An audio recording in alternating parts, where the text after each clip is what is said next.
আল্লাহ তাআলা বলে দিয়েছেন ডান দিকে যারা থাকবে, ডান দিকের মানুষ জান্নাতি হবে, আর বাম দিকে যারা থাকবে, বাম দিকের মানুষ জাহান্নামী হবে। এর একটা প্রমাণ হইল কিয়ামতের মাঠে আল্লাহ তাআলার কুদরতি চেয়ার যখন থাকবে, চেয়ারের ডান দিকে থাকবে জান্নাতীরা আর বাম দিকে থাকবে জাহান্নামীরা। এতে করে কি বোঝা যায়? আল্লাহ তাআলা যুগে যুগে নবী রাসূলগণ পাঠাইছেন, আর কোরআন শরীফে আল্লাহ তাআলা উল্লেখ করে দিয়েছেন, ইয়া আহলাল কিতাব, হে আহলে কিতাব সমূহ, হে ডান দিকের মানুষেরা, তোমরা সুসংবাদ শুনে নাও। এই পথে যদি তোমরা চলো, তোমাদের নবীর দেখানো পথে এবং মতে যদি তোমরা অনুসরণের মাধ্যমে চলতে পারো, তোমাদের জীবন পরিচালনা করতে পারো, অবশ্যই তোমাদেরকে জান্নাতের সুসংবাদ দেওয়া হয়েছে। অন্যথায় জাহান্নাম থেকে পৃথিবীর কোনো শক্তি তোমাদেরকে ঠেকাইতে পারবে না। ওয়াইদাল কুবুর বুসিরাত, আল্লাহ তাআলা বলতেছেন সমস্ত কবরবাসীগুলিকে যখন উত্তোলন করা হবে, প্রকাশ করা হবে, ওই সময় তারা কিয়ামতের ময়দানের দিকে দৌড়াবে। না জানি কে কার আগে দৌড়ায়া যাইতে পারে, এই চিন্তা ধারণা নিয়ে দৌড়াবে। আম্মা জান আয়েশা সিদ্দিকা রাদিয়াল্লাহু আনহা প্রশ্ন করেন, ইয়া রাসূলুল্লাহ, ইয়া হাবিবাল্লাহ, আল্লাহর নবী গো, সমস্ত মানুষগুলি যদি অলঙ্গ অবস্থায় থাকে, কারো পরনে যদি কোনো কাপড় না থাকে, কাউকে তো আমরা কাপড় দিয়া দেই না, কি কোন ঠিক না? কোনো কাপড় দেওয়া হয় না, বস্ত্রহীন অবস্থায় কবরস্থ করা হয়। ওগো নবীজি, অলঙ্গ অবস্থায় যদি মানুষগুলি থাকে, আমিও এই অবস্থায় থাকবো, সবাই এই অবস্থায় থাকবে, তাহলে কি মানুষগুলি ওই মহিলাদের দিকে চোখ পড়ে যাবে না? আল্লাহর নবী বলেন, ওই সময় এমন ভয়ঙ্কর অবস্থা হবে, মানুষের অন্তর এমন ভাবে প্রকম্পিত হবে, এমন ভয় পাবে, ওই ভয়ের কারণে কার পরনে কি আছে না নাই, কে এই লোকটাকে ওই লোকটাকে, ওই চিনা তো দূরের কথা, তাকানোর মতো জ্ঞানটুকু আল্লাহ তাআলা তার ভিতরে রাখবে না।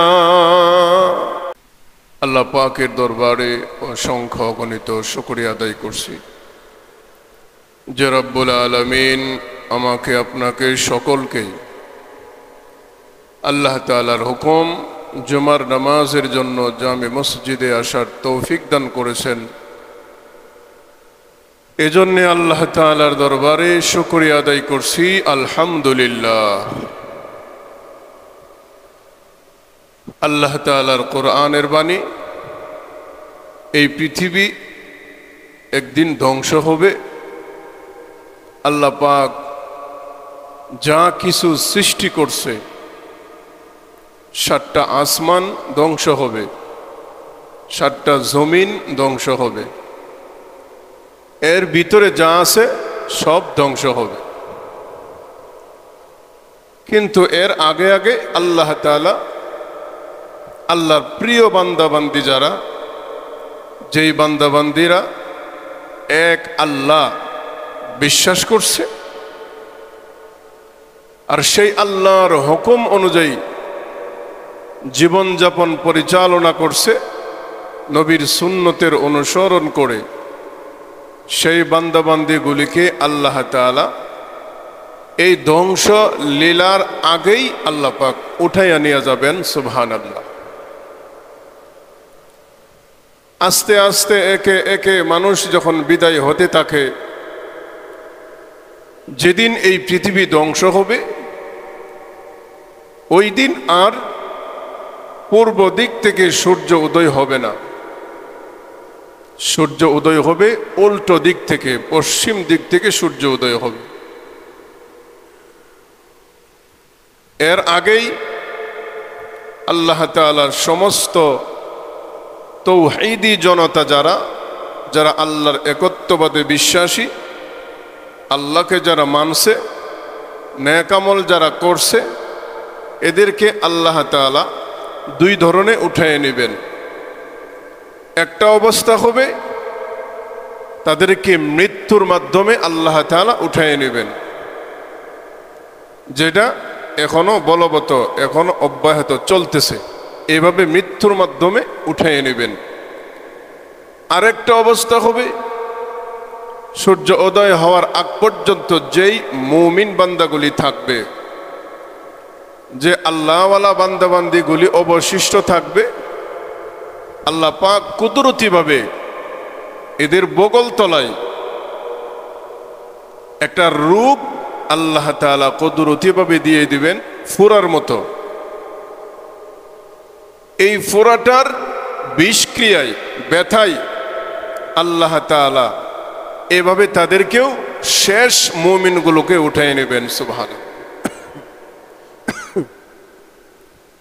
এদেরকে উঠায় নিয়া বাকি যেগুলো থাকবে ওইগুলো হবে নাফরমান, বেদিন, ইহুদি, খ্রিস্টান, ইসলামের শত্রু যারা,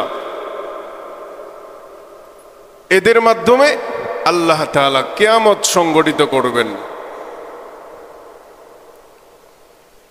এ ব্যাপারেই আল্লাহ তাআলা সূরাতুল ইনফিতর, কোরআন শরীফের একটা সূরা, 30 নম্বর পারা, এই সূরায় আল্লাহ তাআলা এ ব্যাপারেই কথাগুলি তুলে ধরছেন।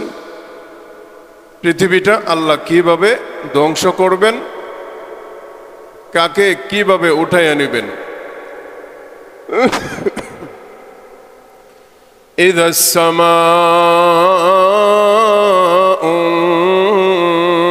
ফাতারাত, আল্লাহ তাআলা বলতেছেন আসমানগুলি ধ্বংস হতে থাকবে। ওয়াইদাল কাওয়াকিবু ইনতাসারাত, আল্লাহ তাআলা বলতেছেন যখন নাকি আসমানগুলি ধ্বংস হতে থাকবে, তারকাগুলি গলে গলে খসে খসে ফোঁটা ফোঁটা পড়তে থাকবে। আল্লাহু আকবার। আল্লাহ তাআলার বাণী, আসমানগুলি যখন ধ্বংস হতে থাকবে, এরপর পরই তারকারাজিগুলি খসে খসে জমিনে পড়তে থাকবে। মুফাসসিরিনে কেরাম বলেন এই অবস্থায় মুমিনগুলিকে রাখবে না। আল্লাহ কেন রাখবে না? মুমিনগুলিকে আল্লাহ তাআলা কিয়ামতের শাস্তি পেতে দিবে না। এজন্যই আল্লাহ মুমিন বান্দাবান্দিগুলোকে আগেই উঠাই নেবেন, এরপরে কিয়ামত সংগঠিত হবে, শুরু হবে। ওয়াইদাল বিহারু ফুজ্জিরাত, এরপরে আল্লাহ তাআলা বলতেছেন সমস্ত সাগরগুলিকে যখন উত্তাল করা হবে, সাগরগুলি যখন সারা পৃথিবীকে গ্রাস করে ফেলবে, সব কিছু, সারাটা পৃথিবীতে যা আছে সব কিছুকে যখন পানি গ্রাস করে ফেলবে, সব কিছুকে যখন পানিয়ে তলিয়ে ফেলবে, পানির নিচে সব ডুবে যাবে।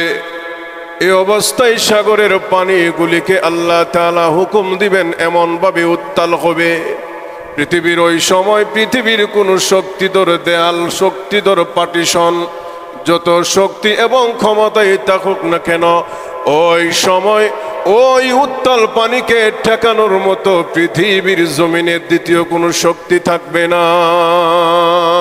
ওয়াইদাল বিহারু ফুজ্জিরাত, আল্লাহ তাআলা বলতেছেন সাগরের পানিগুলিকে যখন উত্তাল করা হবে, এমন ঢেউ উঠবে, এমন বড় বড় ঢেউ উঠবে, যেন দেখা যায় একটা ঢেউ জমিন থেকে আসমানের উপরে যেমন প্রশাখা উঠে গেছে। ঢেউ, পানি যেন জমিনে দেখা যায়, ঢেউ যেন আসমানে উঠে গেছে। এত বড় বড় ভয়ঙ্কর ঢেউ আসবে। এমন ঢেউ, এত ভয়ঙ্কর ঢেউ মানুষের জিন্দিগিতে কোনো মানুষ জীবনে দেখেও নাই। এমন ভয়ঙ্কর ঢেউ আল্লাহ তাআলা উঠাবেন, সাগরের পানিগুলিকে এমনভাবে উত্তাল করা হবে। ওয়াইদাল কুবুরু বুসিরাত, আল্লাহ তাআলা কবরগুলিকে উন্মোচিত করবেন। পৃথিবীর যে কোনো প্রান্তে যতগুলি কবর আছে, যদিও পৃথিবীর কোনো মানুষের হিসাব নাই, কারো কোনো হিসাব নাই, আন্দাজ নাই, বলতে পারবে না পৃথিবীতে আজ পর্যন্ত কতটা কবর আছে, কেউ জানে না, কেউ বলতে পারবে না। আল্লাহ তাআলা ঠিকই উন্মোচন করবেন কিয়ামতের ময়দানে। ওয়াইদাল কুবুর বুসিরাত, সমস্ত কবরগুলিকে যখন নাকি উন্মোচিত করা হবে, প্রকাশ করা হবে, সব মানুষগুলি কবর থেকে উঠে কিয়ামতের ময়দানের দিকে, আসরের মাঠের দিকে দৌড়াবে। আল্লাহ নবী রাহমাতুল লিল আলামিন বলেন, ওই সময় দেখলে বোঝা যাবে কে জান্নাতি আর কে জাহান্নামী। মহিলাদের চুল যেন ছোট না করে, আল্লাহ নবী বলেন কেন ছোট করবে না? সমস্ত মানুষগুলি থাকবে অলঙ্গ বস্ত্রহীন অবস্থায়।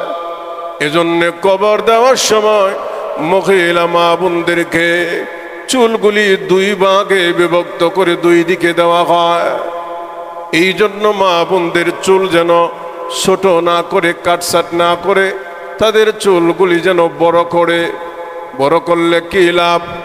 কিয়ামতের ময়দানে চুলগুলি যদি বড় হয়, আর এই লোকটা যদি আল্লাহওয়ালা হয়, আল্লাহর জান্নাতের উপযোগী হয়, তাহলে তার বুকগুলি ঢেকে থাকবে তার চুলের মাধ্যমে। ওই সময় দৌড়াবে, কে কার আগে দৌড়ায়া যাবে হাসরের ময়দানে। এমন একটা অবস্থা হবে, মনে করেন এখন যদি আমাদের সমাজে ইউনিয়ন পরিষদে একটা নির্দেশনা আসে, চেয়ারম্যান সাহেব মাইকিং করে দেয়, আগামী রবিবার সকাল 10টার সময় 10,000 করে টাকা দেওয়া হবে, যারা গৃহস্থ আছে এদেরকে 10,000 করে টাকা দেওয়া হবে। মনে করেন একজনের বাড়িতে থাকবে, মনে করেন সবাই দৌড়ে যাবে ইউনিয়ন পরিষদে।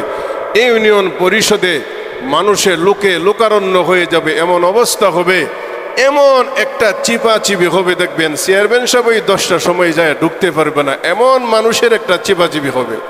কেন? 10,000 টাকা অনুদান দেবে।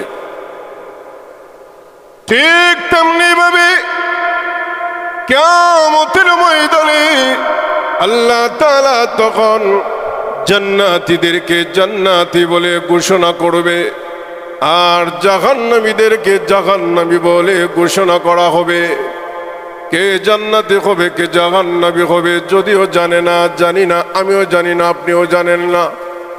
জানেন শুধুমাত্র যিনি জান্নাতের মালিক, জাহান্নামের মালিক, সেই মহান আল্লাহ তাআলা। কি কোন ঠিক না? শুধুমাত্র আল্লাহ তাআলাই বলতে পারেন কে জাহান্নামে যাবে, কে জান্নাতে যাবে। তারপরেও আল্লাহর কোরআন যারা পড়ে এবং বোঝার চেষ্টা করে, বুঝে, ওই লোকগুলি কিছু ধারণা করতে পারে। আল্লাহ তাআলা বলে দিয়েছেন ডান দিকে যারা থাকবে, ডান দিকের মানুষ জান্নাতি হবে, আর বাম দিকে যারা থাকবে, বাম দিকের মানুষ জাহান্নামী হবে। এর একটা প্রমাণ হইল কিয়ামতের মাঠে আল্লাহ তাআলার কুদরতি চেয়ার যখন থাকবে, চেয়ারের ডান দিকে থাকবে জান্নাতীরা, আর বাম দিকে থাকবে জাহান্নামীরা। এতে করে কি বোঝা যায়? আল্লাহ তাআলা যুগে যুগে নবী রাসূলগণ পাঠাইছেন, আর কোরআন শরীফে আল্লাহ তাআলা উল্লেখ করে দিয়েছেন, ইয়া আহলাল কিতাব, হে আহলে কিতাব সমূহ, হে ডান দিকের মানুষেরা, তোমরা সুসংবাদ শুনে নাও। এই পথে যদি তোমরা চলো, তোমাদের নবীর দেখানো পথে এবং মতে যদি তোমরা অনুসরণের মাধ্যমে চলতে পারো, তোমাদের জীবন পরিচালনা করতে পারো, অবশ্যই তোমাদেরকে জান্নাতের সুসংবাদ দেওয়া হয়েছে। অন্যথায় জাহান্নাম থেকে পৃথিবীর কোনো শক্তি তোমাদেরকে ঠেকাইতে পারবে না। ওয়াইদাল কুবুর বুসিরাত, আল্লাহ তাআলা বলতেছেন সমস্ত কবরবাসীগুলিকে যখন উত্তোলন করা হবে, প্রকাশ করা হবে, ওই সময় তারা কিয়ামতের ময়দানের দিকে দৌড়াবে। না জানি কে কার আগে দৌড়ায় যাইতে পারে, এই চিন্তা ধারণা নিয়ে দৌড়াবে। আম্মা জান আয়েশা সিদ্দিকা রাদিয়াল্লাহু আনহা প্রশ্ন করেন, ইয়া রাসূলুল্লাহ, ইয়া হাবিবাল্লাহ, আল্লাহর নবী গো, সমস্ত মানুষগুলি যদি অলঙ্গ অবস্থায় থাকে, কারো পরনে যদি কোনো কাপড় না থাকে, কাউকে তো আমরা কাপড় দিয়া দেই না, কি কোন ঠিক না? কোনো কাপড় দেওয়া হয় না, বস্ত্রহীন অবস্থায় কবরস্থ করা হয়। ওগো নবীজি, অলঙ্গ অবস্থায় যদি মানুষগুলি থাকে, আমিও এই অবস্থায় থাকবো, সবাই এই অবস্থায় থাকবে, তাহলে কি মানুষগুলি ওই মহিলাদের দিকে চোখ পড়ে যাবে না? আল্লাহর নবী বলেন, ওই সময় এমন ভয়ঙ্কর অবস্থা হবে, মানুষের অন্তর এমন ভাবে প্রকম্পিত হবে, এমন ভয় পাবে, ওই ভয়ের কারণে কার পরনে কি আছে না নাই, কে এই লোকটাকে ওই লোকটাকে, ওই চিনা তো দূরের কথা, তাকানোর মতো জ্ঞানটুকু আল্লাহ তাআলা তার ভিতরে রাখবে না। মনে করেন একটা নৌকা ডুবে গেছে, এই নৌকার ভিতরে যদি কে কার কি আত্মীয় স্বজন, এটা চিনার উপায় আছে না? নিজের জান নিজে বাঁচায় আগে। নৌকার ভিতর থেকে সবাই ছটফট করে নিজে আগে বের হওয়ার জন্য, সন্তানাদি কে কোথায়, কে কারে খুঁজা পাবে, ভিতরে পানির ভিতরে দেখা যায় না, কেউ কাউরে খুঁজা পাওয়া যায় না। এটা তো দুনিয়ার সাধারণ ভয়, কিন্তু পরকালের কিয়ামতের মাঠের ভয় এমন ভয়, মানুষের চোখ উল্টে যাবে।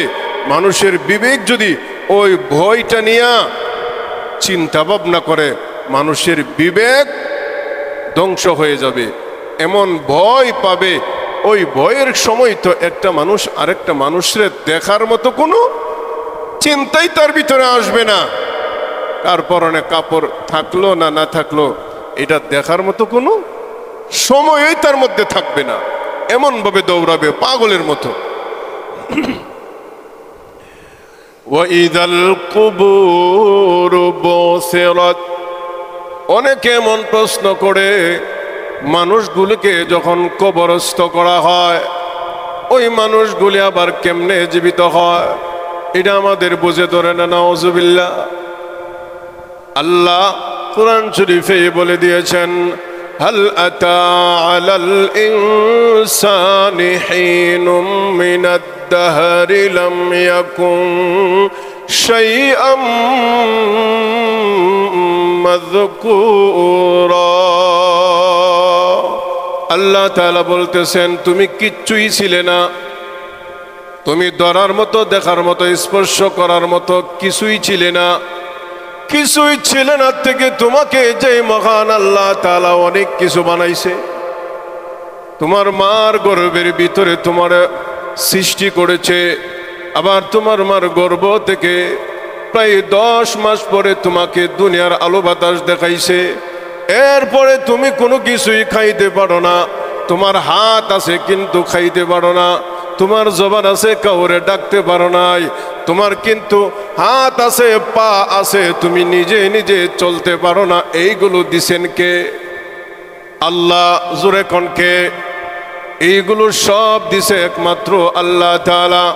যে আল্লাহ তাআলা আমি কিছুই ছিলাম না থেকে আমাকে অনেক কিছু বানাইছে, এখন দুনিয়াতে আইসা তুমি এমপি হইছো, মন্ত্রী হইছো, বড় লিডার হয়ে গেছো, এখন তোমার ভিতরে শয়তান, তোমার মাথার বুদ্ধির মধ্যে শয়তান প্রস্রাব করে দিছে, এই জন্য তুমি আল্লাহকে চিনতে পারো না। তোমার জ্ঞানের মধ্যে বাংলা শিক্ষা, ইংরেজদের শিক্ষা, ইহুদি এবং খ্রিস্টানদের কালচার এমন ভাবে ঢুকছে, তোমার বিবেক গান্দা হয়ে গেছে, তোমার বিবেকের মধ্যে শয়তান প্রস্রাব করে দিছে, এজন্য তুমি আল্লাহকে চিনতে পারো না। যেই আল্লাহ তুমি কিছুই ছিলে না থেকে অনেক কিছু তোমাকে আমাকে বানাইছে, এরপরে আল্লাহ তাআলাই বলতেছেন, এই কবরের ভিতরে তোমাকে যখন রেখে দেওয়া হবে, আবার আল্লাহ তাআলা তোমাকে জীবিত করবে। আর এইটা তুমি এখন একটা শ্বাস ভিতরে ঢুকছে, এই শ্বাসটা আবার যখন আল্লাহ বন্ধ করে দিবে, 2-3টা সেকেন্ড যখন বন্ধ থাকবে তোমার বেড়াগিরি শেষ।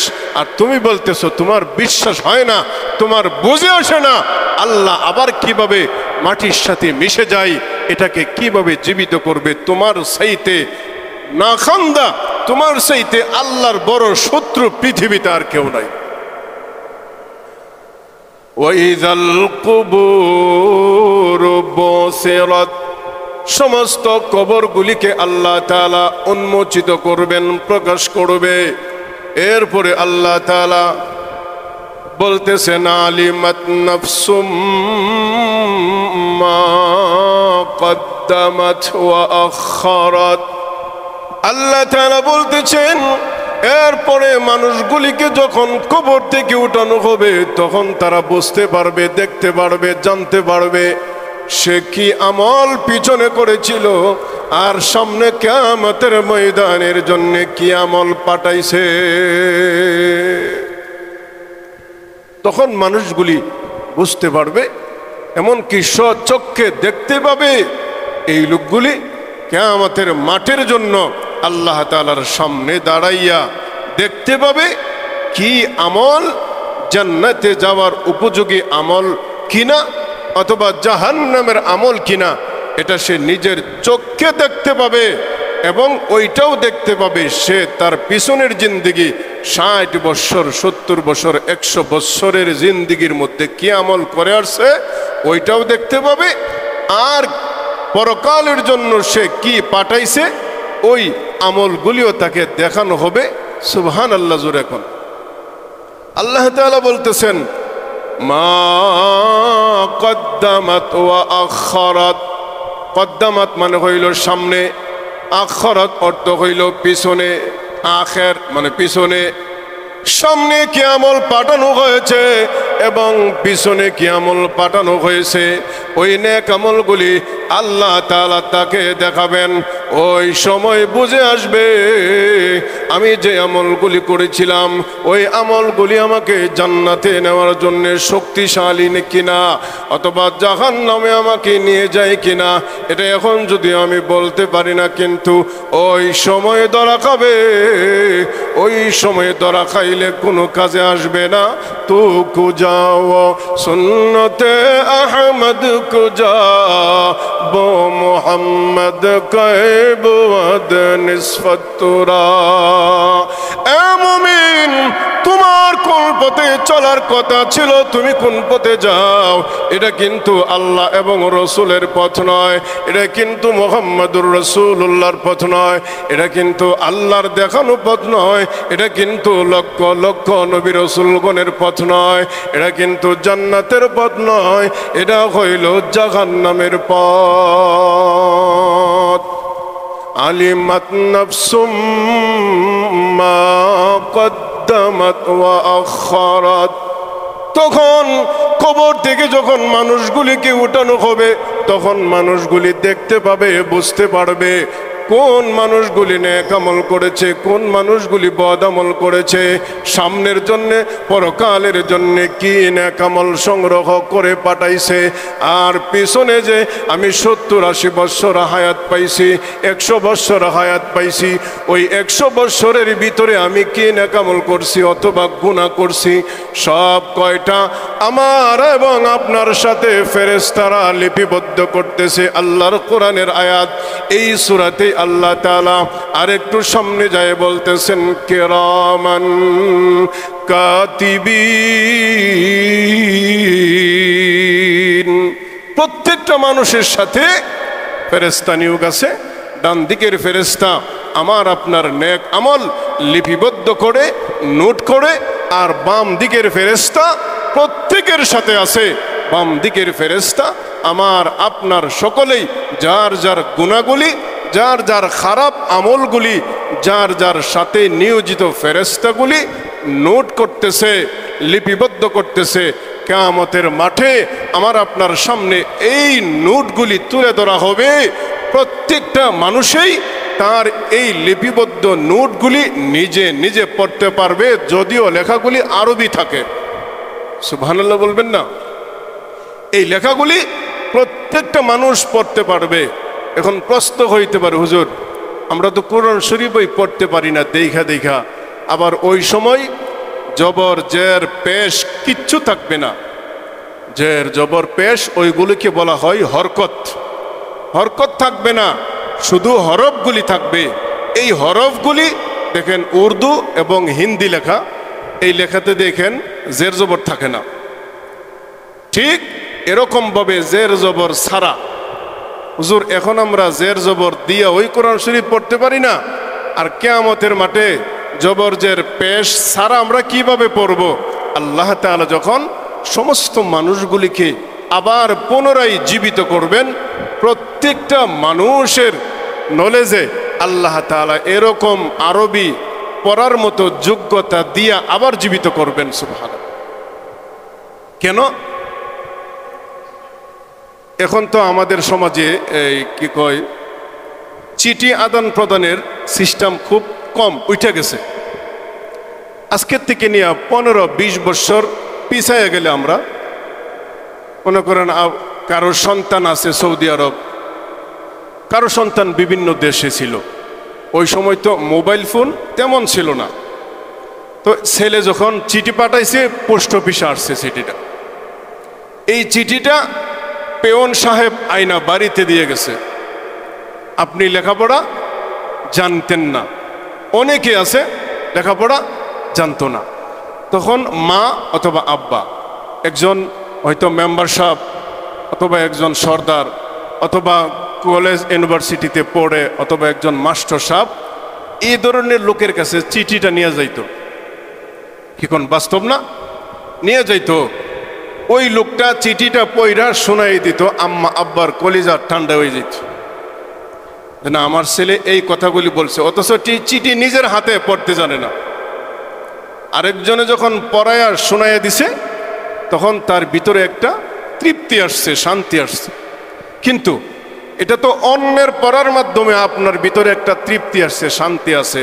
কিন্তু এটা যদি আপনি নিজে পড়তে পারতেন, তাহলে এই তৃপ্তিটা আপনি 3 ঘন্টা ঘুইরা 3 ঘন্টা পরে পাইতেন না, অথবা কারো দ্বারস্থ হতে হইতো না। এই তৃপ্তিটা আপনি আরো বেশি তৃপ্তি পাইতেন, কারণ আপনি নিজে নিজে আপনার সন্তানের লেখাটা পড়তে পারছেন। ঠিক তেমনি ভাবে কিয়ামতের ময়দানেও আল্লাহ তাআলা যারা জান্নাতি হবে, জান্নাতের নোটগুলি তার হাতে তুলে ধরা হবে। জান্নাতীরা রে, দেখো তোমরা দুনিয়াতে যে নেক আমলগুলি করে আসছো, এই নেক আমলগুলি আমি আল্লাহ তাআলাকে খুশি করার জন্যে শুধুমাত্র করেছিলে, লোক দেখানোর জন্য নয়, মানুষকে দেখানোর জন্য নয়।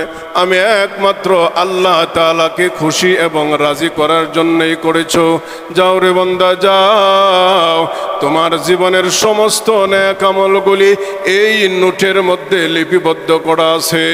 এই নোটটা লিপিবদ্ধ লেখাগুলি, এই নেক আমলগুলি মিজানের পাল্লায় উঠাইয়া ওজন করা হয়ে গেছে। এই ওজন করার মাধ্যমে তোমাকে জান্নাতি বলে ঘোষণা করা হয়েছে। তোমার নেকের পাল্লার ওজন বেশি হয়েছে। আর যাকে বাম হাতে আমল নামা দেওয়া হবে, তার জীবনের সমস্ত গুনাহগুলি, অন্যায়গুলি, মানুষকে ঠগাইছে, মানুষকে অহেতুক মিথ্যা তুহমত দিছে, একটা মানুষকে অহেতুক মিথ্যা মামলা দিয়া হয়রানি করছে, তার উপরে জুলুম করছে, তাকে নির্যাতন করছে, এই ধরনের যত পাপাচার আছে, নামাজ রোজা ঠিক মতো আদায় করে নাই, হালাল হারাম ঠিক মতো আদায় করে নাই, পার্শ্ববর্তী মুসলমান অথবা বিধর্মী যেই হোক, তাদের সাথে আচার আচরণ, চলাফেরা, উঠা বসা, লেনদেন ভালো ছিল না। সমস্ত খারাপ আমলগুলি এই বাম হাতে আমল নামায় দেওয়া হবে। এই আমল নামাটা তাকে বলা হবে ইকরা, তোমার আমল নামাগুলি তুমি পড়ে দেখো। তখন সে বলবে মালিহাজাল কিতাব, আল্লাহ এত বড় পাপ, এতগুলো পাপ আমি তো করি নাই, এত পাপ আমার আমল নামায় কেমনে আসলো? আল্লাহ তাআলার পক্ষ থেকে তাকে বলা হবে দেখো তো, তোমার ক্ষমতা ছিল, শক্তি ছিল, একটা মানুষকে তুমি রাস্তায় ফালাইয়া মারছিলা, একটা থাপ্পড় দিছিলা, হেজে বদদুয়া দিছে, এই বদদুয়ার কারণে তুমি যতদিন পর্যন্ত তার কাছে ক্ষমা না চাইবা, তার কাছ থেকে তুমি যতদিন পর্যন্ত মাফ না নিছ, ততদিন পর্যন্ত একটা থাপ্পড় দেওয়ার গুনাহ এই ফেরেশতারা লিখতেই থাকে। এই ধরনের বহু গুনাহ তোমার আমল নামায় আছে। তুমি এই ধরনের বহু অন্যায় তোমার দ্বারা হয়েছে, এজন্য তোমার আমল নামায় এইভাবে পাহাড়ের মতো গুনাহ হয়ে গেছে। ঠিক সওয়াবের বেলাও এরকম, আপনি একটা সওয়াব, এমন সওয়াব করছেন যেই সওয়াবটা কিয়ামত পর্যন্ত জারি থাকে। যেমন ইসলামী কিছু কাজ আছে, মসজিদ, মাদ্রাসা, এরপরে এতিমখানা, গরিব মিসকিন, এদেরকে যদি আপনি কিছু দেন অথবা সওয়াবের কাজ এরকম জারি কইরা যান, আপনি মনে করেন মাসিক একটা গরিব পরিবারকে 1000 টাকা করে দেন, এটা আপনি মৃত্যুর পরে আপনার ছেলেকেও যদি বলে যান, বাবা আমি এই অসহায় পরিবারটারে 1000 টাকা মাসে তার হাত খরচ দিয়ে আসছি, তুমিও পারলে আরো বাড়াইয়া দিবা, এভাবে আপনি এরকম একটা নেকের কাজ চালু করে গেলেন। এই কাজটা যতদিন চলবে ততদিন পর্যন্ত আপনার কবর থেকে আপনি সওয়াব পাইবেন। তাই হইলে নেক আমলের বেলা যেমন আপনি কবর থেকে সওয়াব পাইতেই থাকবেন, গুনার বেলা কি পাবো না? উভয়টার বেলাই পাবো। কেন? আল্লাহ রাব্বুল আলামিন হলেন মহান ইনসাফওয়ালা। আল্লাহ তাআলার চাইতে ইনসাফওয়ালা আর কেউ হতেই পারে না। এই জন্য সর্বশেষ আল্লাহ তাআলা বলতেছেন, ইয়া আইয়ুহাল ইনসানু মা গররাকা বিরব্বিকাল কারীম। এত মহান মালিক থেকে তোমারে কোন জিনিসে, কিসের লোভে, কোন প্রতারণা তোমাকে সেই মহান মালিক থেকে দূরে সরাইয়া দিছে?